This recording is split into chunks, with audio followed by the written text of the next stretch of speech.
মুর্শিদাবাদ থেকে ফিরে রাজভবনে গেলেন জাতীয় মহিলা কমিশনের চেয়ারপারসন বিজয়া রাহাতকার। গতকালই মুর্শিদাবাদে অশান্তিতে আক্রান্তদের সঙ্গে দেখা করেছিলেন কমিশনের 3 সদস্যের প্রতিনিধিরা।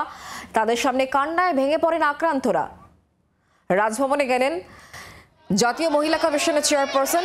মুর্শিদাবাদ থেকে ফিরে রাজভবনে জাতীয় মহিলা কমিশনের চেয়ারপারসন বিজয়া রাহাতকার রাজ্যপালের সঙ্গে দেখা করেছেন। তিনি দেখা করার পর ঠিক কি বলেছেন জাতীয় মহিলা কমিশনের চেয়ারপারসন বিজয়া রাহাতকার, তার বক্তব্য শোনাবো।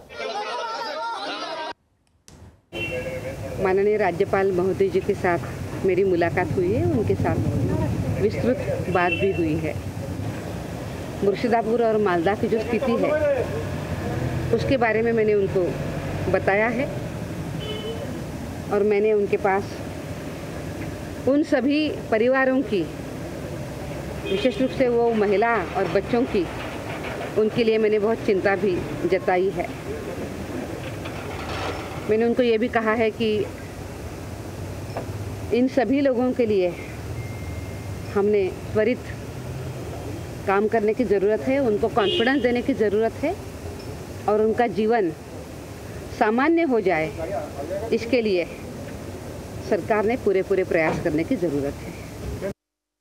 জাতীয় মহিলা কমিশনের মুর্শিদাবাদে যাওয়া এবং তারপর রাজভবনে যাওয়া রাজ্যপালের সঙ্গে সাক্ষাৎ পর্বের সবচেয়ে বিষয় নিয়ে কুণাল ঘোষ তৃণমূল কংগ্রেস নেতার বক্তব্য শোনাবো।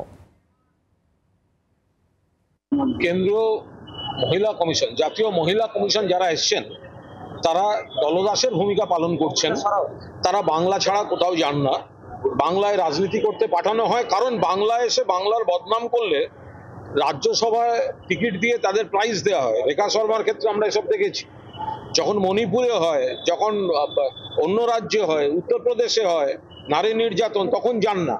আর এখানে পশ্চিমবাংলায় মহিলাদের জন্য, নারীদের জন্য, মায়েদের জন্য, বোনেদের জন্য সব থেকে সুরক্ষিত দু একটি বিচ্ছিন্ন সামাজিক ঘটনাকে কেন্দ্র করে এই নিয়ে কোনো রাজনীতি করে কুৎসা করে লাভ নেই। বাংলার আওয়াজ, বাঙালির আবেগ, জি 24 ঘন্টা।